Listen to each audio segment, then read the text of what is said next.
తెలుగు వారి #1 choice Telugu matrimony. Telangana రాజకీయాలను రసకందాయంలో పడేసేందుకు ఎప్పటికప్పుడు ప్రధాన పార్టీలు పోటీ పడుతున్నాయి. రాష్ట్రంలో అధికారమే లక్ష్యంగా పావులు కదుపుతున్న కమలనాథులు ఆ విషయంలో ఒక అడుగు ముందే ఉన్నారు. అయితే కాషాయ పార్టీ ఎంచుకుంటున్న మార్గాలు, అమలు చేస్తున్న వ్యూహాలే ఆసక్తి రేపుతున్నాయి. ఇట్నుంచి కాదు అట్నుంచి నరుక్కు రావాలన్నట్టుగా ఉంది ఆ పార్టీ వ్యవహరిస్తున్న తీరు.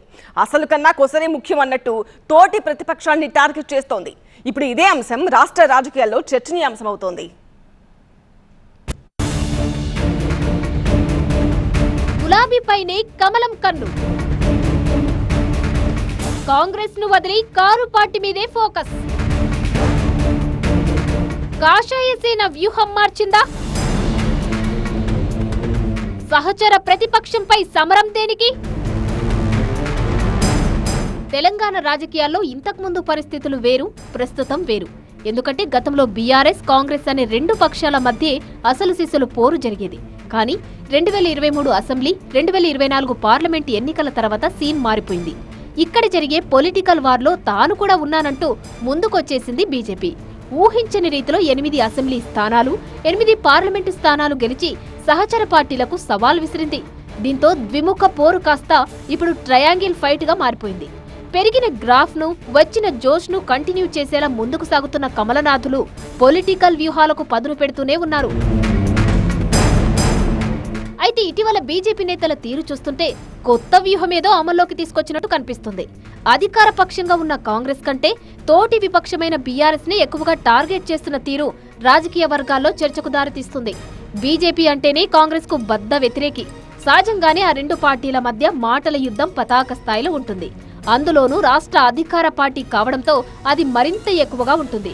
అయితే కాంగ్రెస్ కు రాష్ట్రంలో ఆల్టర్నేట్ తామే అని చెప్పుకుంటున్న కాషాయ నేతలు ఆ కాంగ్రెస్ ను కాదని ప్రతిపక్షంగా ఉన్న కారు పార్టీని టార్గెట్ చేయడమే ఆసక్తి రేపుతోంది. కాళేశ్వరం మొదలు ఆపరేషన్ సింధూర్ వరకు పోటాపోటీ కామెంట్స్ తో అధికార విపక్షాల మధ్య మాటల దుమారం రేగుతున్న వేళ కమలం పార్టీ వ్యూహం మార్చడం రాజకీయ వర్గాల్లో చర్చనీయాంశమైంది. సాధారణంగా అధికార పక్షంపైనే విపక్ష పార్టీల గురి ఉంటుంది. ఇన్నాళ్లుగా బీఆర్ఎస్, బీజేపీలు సైతం అదే తీరుగా కాంగ్రెస్ పై విరుచుకుపడుతున్నాయి. కానీ ఇటీవల కమలనాథులు కాస్త రూట్ మార్చినట్లు చర్చ జరుగుతుంది. గతంలో అధికారం అనుభవించిన బీఆర్ఎస్ ని ప్రత్యేకంగా రాష్ట్ర బీజేపీ నేతలు అటాక్ చేస్తున్నట్టు టాక్ నడుస్తుంది. ఎమ్మెల్యేలు, ఎంపీలే కాదు, కేంద్ర మంత్రులు చేస్తున్న కామెంట్స్, చేస్తున్న విమర్శలు, ఆరోపణలే దీనికి నిదర్శనమన్న ముచ్చట వినిపిస్తుంది. ఇటీవల జరిగిన రైల్వే స్టేషన్స్ రీ ఓపెనింగ్ ప్రోగ్రామ్స్ లో కేంద్ర మంత్రులు కిషన్ రెడ్డి, బండి సంజయ్ బీఆర్ఎస్ పై ఘాటు విమర్శలు చేశారు. ట్విట్టర్ లో స్పందించే మాజీ మంత్రి అంటూ కేటీఆర్ ను టార్గెట్ చేసిన బీజేపీ నేతలు తెలంగాణలో జరిగే అభివృద్ధి పనులు చూడాలని, గతంలో కేంద్రం ఆధ్వర్యంలో జరిగే శంకుస్థాపనలకు అప్పటి ప్రభుత్వ పెద్దలు రాలేదని కారు పార్టీ నేతలపై మండిపడ్డారు. కరీంనగర్ రైల్వే స్టేషన్ పునః ప్రారంభోత్సవంలో గులాబీ పార్టీపైనే విమర్శలు సంధించిన బండి సంజయ్ గత ప్రభుత్వ పెద్దలు ప్రధానికి లేఖలు రాసి చేతులు దొలుపుకున్నారని, ఇప్పుడేమో తామే చేసినట్టు గొప్పలు చెప్పుకుంటున్నారని ఎద్దేవా చేశారు. ఎవరి హయాంలో బుల్లెట్ దిగిందో చూడాలంటూ తనదైన స్టైల్లో చురకలంటించారు. మరో కేంద్ర మంత్రి కిషన్ రెడ్డి సైతం కారు పార్టీని గట్టిగానే టార్గెట్ చేస్తున్నారు. ఇలా బీజేపీకి స్టేట్ లో ఉన్న 2 కేంద్ర మంత్రులు బీఆర్ఎస్ పైనే విరుచుకుపడుతుండడం ఆసక్తి రేపుతోంది.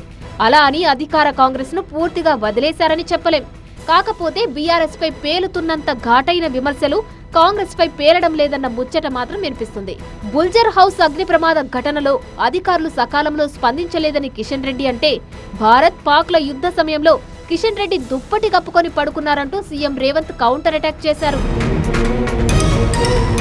టీబీజేపీ ఎంపీలు సైతం సందు దొరికితే అధికార పక్షంతో పాటు సహచర ప్రతిపక్షంగా ఉన్న బీఆర్ఎస్ గత వైఫల్యాలను ఎండగడుతున్నారు. అయితే కమలనాథులు బీఆర్ఎస్ ను టార్గెట్ చేయడం వెనుక పెద్ద స్కెచ్చే ఉన్నట్టు తెలుస్తోంది. త్వరలోనే స్థానిక సంస్థల ఎన్నికలు జరగనుండడంతో అటు అధికార కాంగ్రెస్ కు, ఇటు ప్రతిపక్ష బీఆర్ఎస్ కు ప్రత్యామ్నాయంగా ఎదగాలన్న లక్ష్యంతోనే బీజేపీ ఈ కొత్త వ్యూహాన్ని ఎంచుకున్నట్టు తెలుస్తోంది. కాంగ్రెస్ ను కార్నర్ చేస్తూనే కారు పార్టీకి చోటు లేకుండా చేయాలన్నది కమలనాథుల సరికొత్త స్ట్రాటజీగా తెలుస్తుంది. ప్రజా సమస్యలపై ఫోకస్ పెట్టి అధికార పక్షాన్ని ఇరుకున పెడుతూనే అంతే దూకుడుగా బీఆర్ఎస్ ను టార్గెట్ చేయడం ద్వారా కమలం సేన ఎంతవరకు సక్సెస్ అవుతుందో చూడాలి. మరి తెలుగు వారి #1 చాయిస్ తెలుగు మ్యాట్రిమోనీ.